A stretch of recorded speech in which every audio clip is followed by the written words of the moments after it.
I'm Zahir, Kelvin Abdullah, and this is Nightline. The top stories: Farah Kartini's murder, policeman remanded for a week.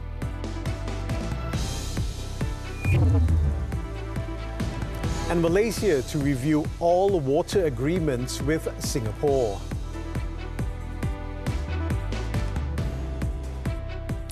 A policeman has been remanded for a week in connection with the murder of 25-year-old Nor Farah Kartini Abdullah, whose body was discovered in an oil palm plantation in Kampong Sri Kledang, Hulu Selangor on Monday.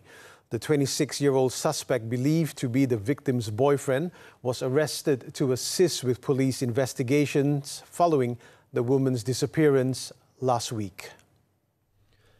The remand order on the suspect was issued by Sessions Court Judge Nurul Madiyah Muhammad Reza at the Kuala Kubu Magistrates Court on Tuesday morning.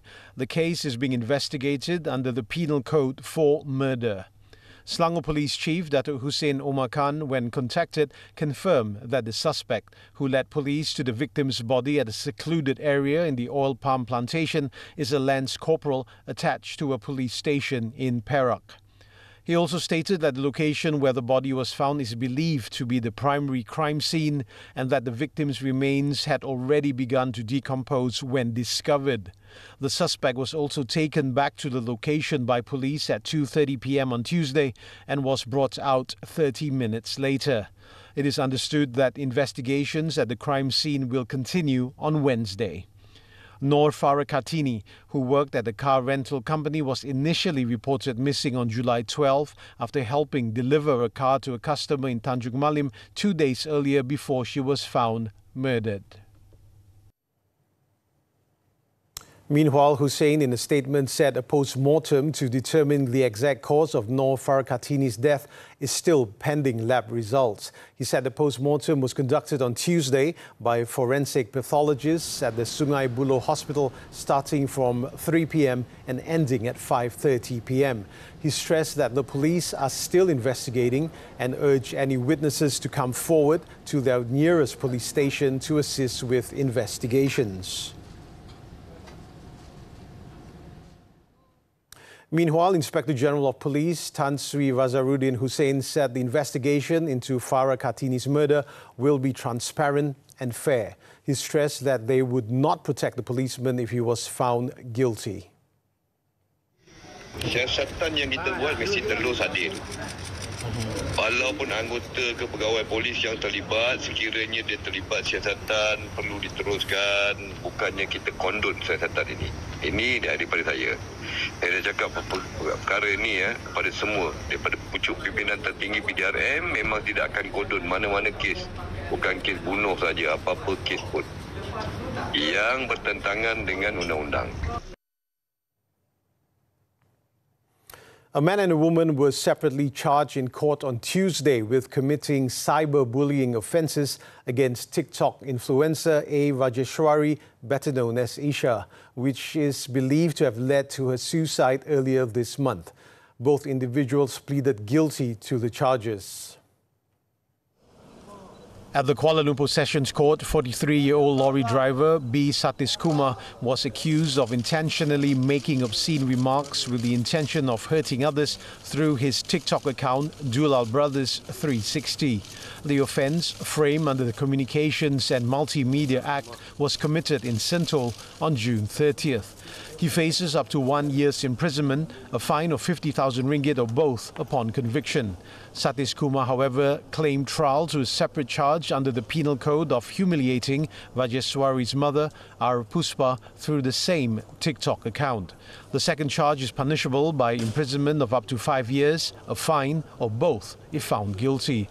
The court set bail at 18,000 ringgit with one surety for each charge and fixed August 16 for mention to allow the accused to appoint a lawyer. Meanwhile, 34-year-old P. Shalini was slapped with a 100 ringgit fine by the Kuala Lumpur Magistrates Court after pleading guilty to engaging in insulting behaviour with the intention of inciting anger and disrupting peace. Her charge was framed under the Minor Offences Act, which provides for a maximum fine of 100 ringgit. Shalini, who works at an old folks' home, was accused of making insulting remarks through her TikTok account, Alpha Quinsha, at 4 a.m. on July 1st. Previously, 29-year-old Rajeswari was found dead at her home in Setapak, Kuala Lumpur on July 5th. The influencer had filed a police report the day before against 2 people for allegedly harassing her on TikTok. In the meantime, the government is considering a proposal to amend the penal code to introduce specific provisions for the offence of cyberbullying. According to Minister in the Prime Minister's Department for Law and Institutional Reform, Datuk Sri Azlina Othman Said, this is to address loopholes in the existing laws regarding the issue. In a Facebook posting on Tuesday, Azalina said that although there are several provisions under existing legislation, including the Penal Code, the Communications and Multimedia Act and the Computer Crimes Act, these provisions are general and do not specifically and explicitly address the offence of cyberbullying. As a result, the criminal elements under the existing provisions make investigation and prosecution difficult, which could be one of the reasons why the public takes cyberbullying lightly, leading to the perpetuation of this issue. Azlina also said that the proposed amendment will define the term cyberbullying and classify it as a specific offence in Malaysia. Along with the proposed amendment to the Penal Code, the Legal Affairs Division will also examine related amendments to the Criminal Procedure Code to ensure the effective enforcement of provisions on cyberbullying. She further said that the government is also refining policies for the proposal to draft a new bill aimed primarily at increasing the accountability of online service providers regarding online safety issues, particularly harmful content involving child victims, including cyberbullying cases. Deputy Prime Minister Datuk Sri Fadillah Yusof said the government is reviewing all existing agreements related to the issue of raw water from the Johor River being sold to Singapore at a fixed price of 3 cents per 1,000 gallons since 1962. Jadi sama ada kita bagi subsidi ataupun tidak, kita sedang melihat balik semua perjanjian yang ada. Fadillah, who is also the Energy Transition and Water Transformation Minister, was speaking to the media after opening the Water Malaysia Specialised Conference and Exhibition 2024 in Kuala Lumpur on Tuesday. The 1962 Johor-Singapore Water Agreement gives Singapore 250 million gallons of raw water per day at 3 cents per 1,000 gallons, and in return, Malaysia is entitled to buy back the treated water at 50 cents per 1,000 gallons. The agreement will only expire in 2061. Singapore is said to have agreed to pay 45 cents for every 1,000 gallons of raw water by 2011, and the figure is then increased to 60 cents from 2011 until 2061. However, Singapore rejected the offer following a 3 ringgit increase in payment. Diving into the economic landscape of the Asia-Pacific region, exploring exciting opportunities for foreign investment in Malaysia, and the game-changing potential of Industry 4.0 technologies for local businesses. Money Matters with Ricardo Politi of the World Bank Group's International Finance Corporation IFC, this Saturday at 5 p.m. on TV3 and stream on Tonton.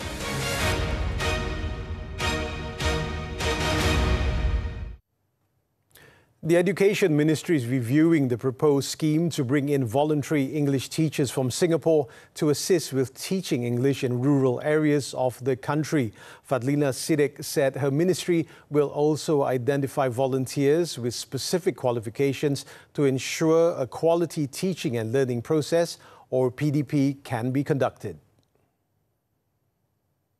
KPM menyambut baik dan sedang meneliti cadangan sukarelawan ini, terutama dari sudut pelaksanaan di institusi pendidikan KPM, agar perkara ini selari dengan dasar dan peraturan sedia ada.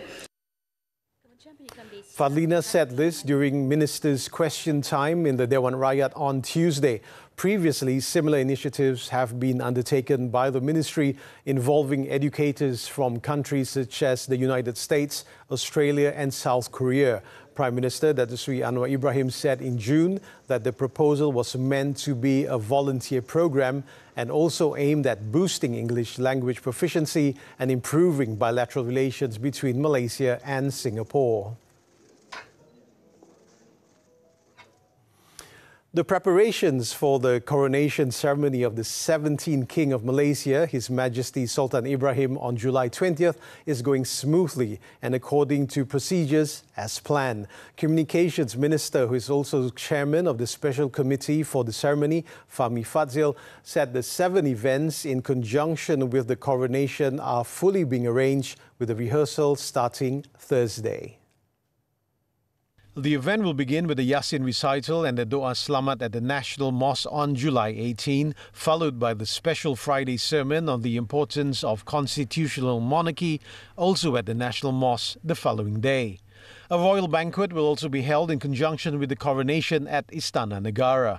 On July 23rd, Their Majesties, the King and Queen, are scheduled to visit the Orang Asli Hospital in Gombak, while on July 25th, the National Museum will have the Raja Kita exhibition at 11 a.m. The events will conclude with the royal tea reception at Istana Negara on July 27. Fahmi was sharing the details of the coronation after appearing as a guest on TV3's Malaysia Hari Ini program at Sri Pentas, Bandar Utama. He was received by Media Prima Group Managing Director Rafiq Razali and Chief Executive Officer of Media Prima Television Network and Primeworks Studio, Nini Yusof. The minister said the people should take the opportunity to celebrate historical moments involving royal institutions by watching the coronation live over television and social media. Harapan saya kita ambil peluang sempena pertabalan ini untuk meraihkan Tuanku adalah Yang di-Pertuan Agong untuk semua rakyat Malaysia. Bukan untuk sekelompok, bukan untuk satu negeri, tapi untuk semua rakyat Malaysia. Jadi kita sama-sama raikan, rakyat dan raja berpisah tiada. 4 killed in Oman mosque shooting. News from the foreign front when we return. Saya yang akan bantu mengeluarkan saka itu. Setiap pendamping yang diambil ada perjanjiannya. Kalau sangat sembang, formula sana, formula sini, semua orang boleh. Berus gigi pun kau bawa. Aku bukan nak uji DNA dia.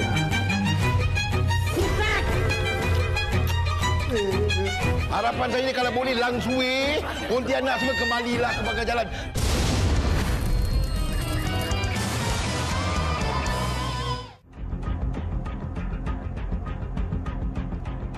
Satu dunia ingin tahu apakah sebenarnya berlaku. Bukan siasatan jenayah terhadap Nahas yang berlaku 17 Julai lalu. Rupa-rupanya buk tu jahat. Dia boleh naik sampai 40,000 kaki. Ada 4 orang yang disyaki kes ni dan telah didakwa di mahkamah.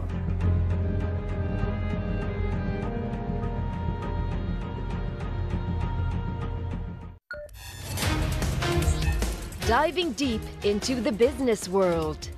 With expert insights and in-depth analysis. The latest trends and developments shaping the country, region and the globe. Key insights into finance. On Money Matters. Every Saturday at 5 p.m. On TV3 and stream on Tonton.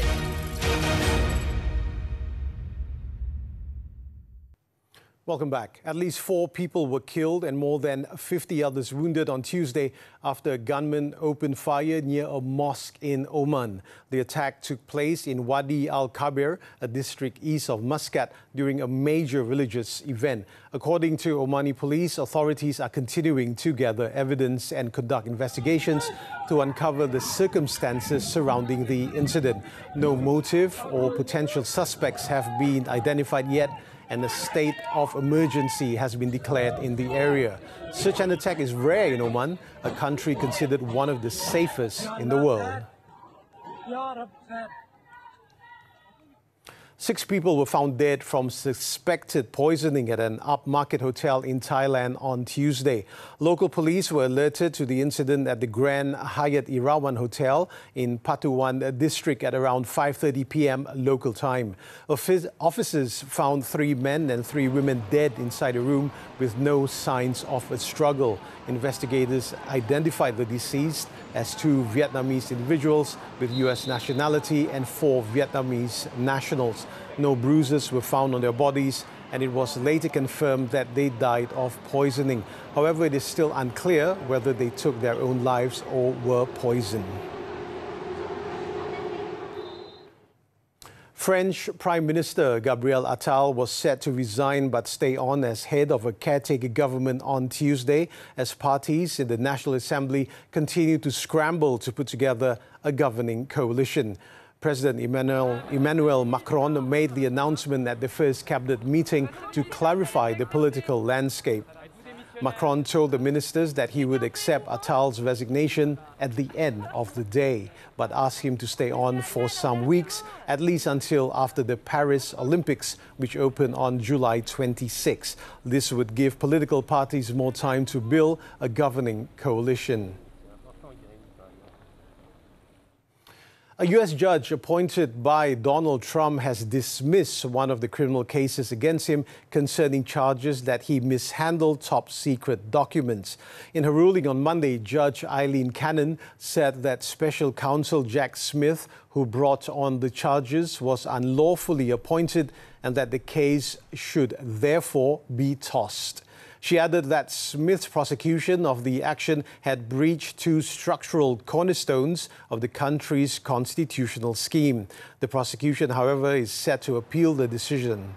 The court's decision added to Trump's seemingly unstoppable momentum on the first day of the Republican National Convention, where he became the party's official nominee to run against current U.S. President Joe Biden. A French soldier was stabbed at major train station in Paris late on Monday, just a little over a week before the Olympics opening ceremony. The attack occurred at around 10 p.m. local time at the Gare de l'Est station in northern Paris. According to authorities, the soldier has been hospitalized with a shoulder blade injury but was not in any life-threatening condition. The suspect, who was born in the Democratic Republic of Congo but obtained French nationality, was then quickly arrested by other soldiers on patrol. In growing anticipation for the upcoming Olympics, the city is deploying around 30,000 police officers each day, with a peak of 45,000 for the opening ceremony.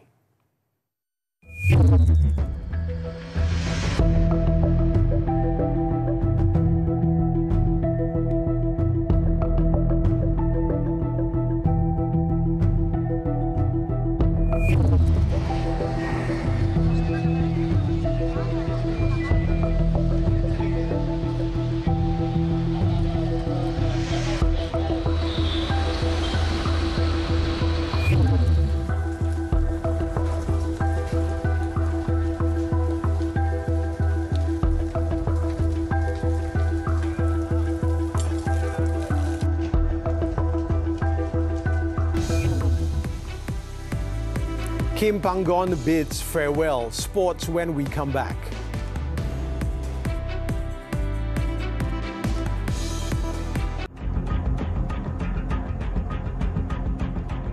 Satu dunia ingin tahu apakah sebenarnya berlaku. Bukan siasatan jenayah terhadap nahas yang berlaku 17 Julai lalu. Rupa-rupanya buk tu jahat. Dia boleh naik sampai 40,000 kaki. Ada 4 orang yang disyaki kes ni dan telah didakwa di mahkamah.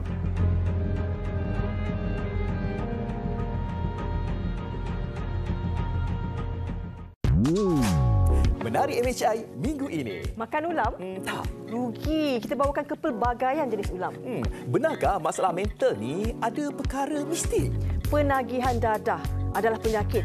Perlu dirawat, bukan dipenjara. Premium Insurans Perubatan semakin meningkat. Ketahui kaedah kopek untuk mengatasinya. Dan istimewa persediaan istiadat pertabalan yang di Pertuan Agong. MHI setiap hari Isnin hingga Jumaat juga stream meri tonton hanya di TV3.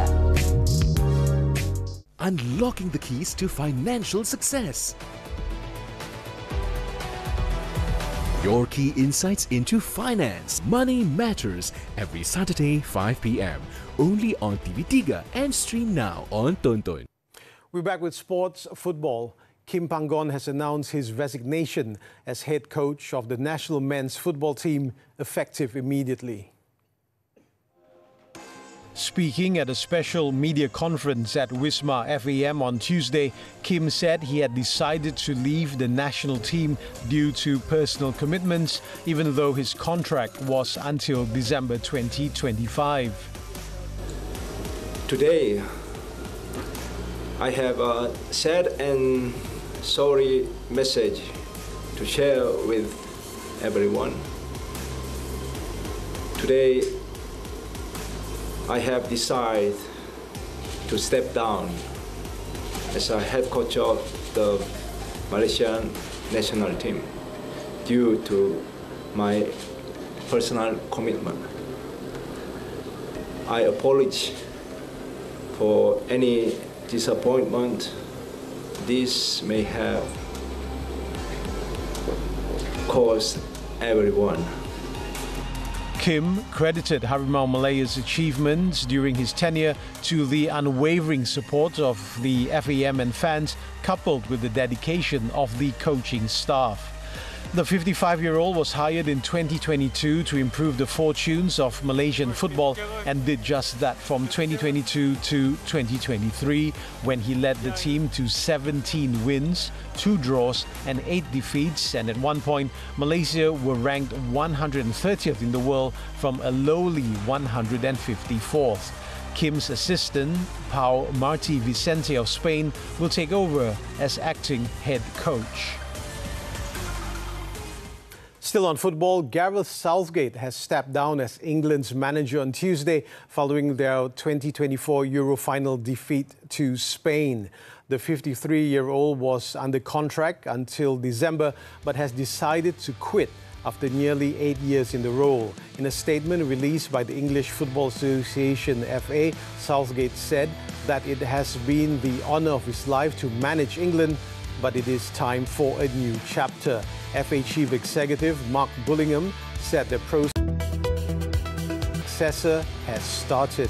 Southgate took charge in 2016 and oversaw 102 games, leading the team to the World Cup semi-finals in 2018 as well as the Euro finals in 2021 and 2024.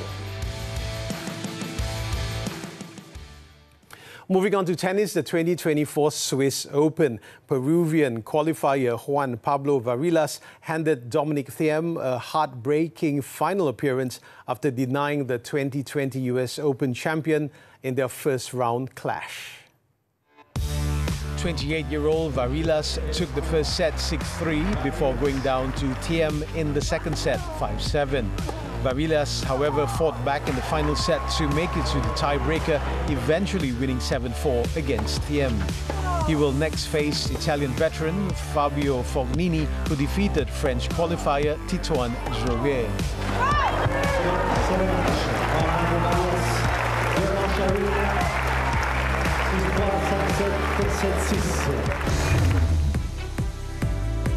Coming up, girl dies after falling from 16th floor. The story when we return.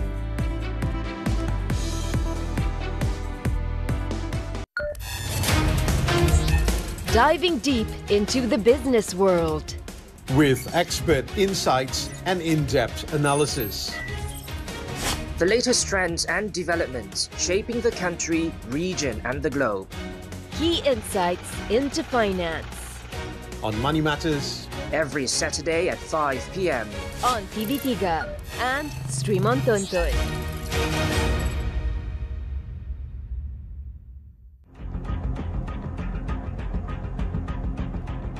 Satu dunia ingin tahu apakah sebenarnya berlaku. Bukan siasatan jenayah terhadap nahas yang berlaku 17 Julai lalu. Rupa-rupanya buk tu jahat. Dia boleh naik sampai 40,000 kaki. Ada 4 orang yang disyaki kes ni dan telah didakwa di mahkamah.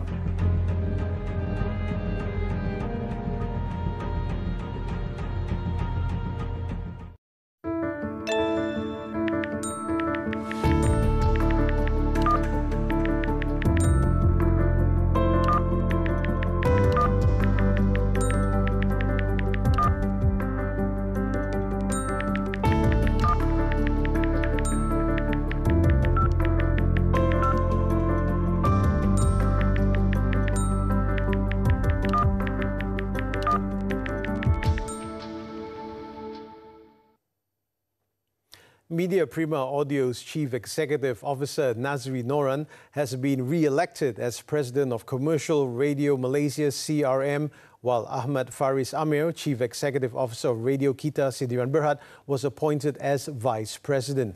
The appointments were announced at CRM's 27th Annual General Meeting.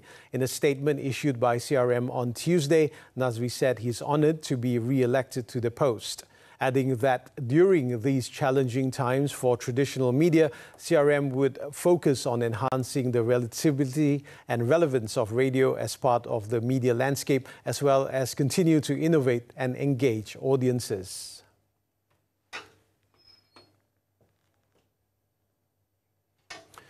A 4-year-old girl died after falling from the 16th floor of a government quarters apartment unit at Precinct 9 Putrajaya on Tuesday morning.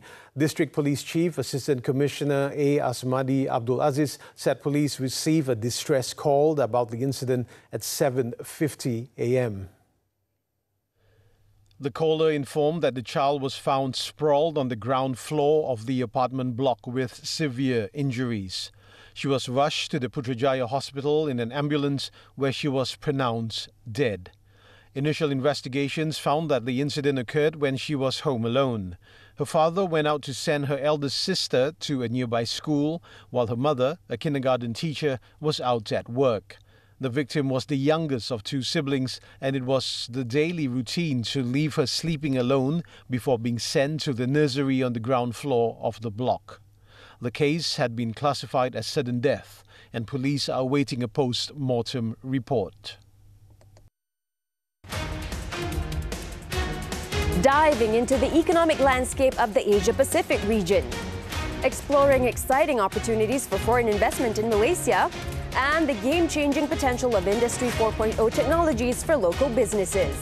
Money Matters with Ricardo Buletin of the World Bank Group's International Finance Corporation IFC. This Saturday at 5 p.m. on TV3 and stream on Tonton.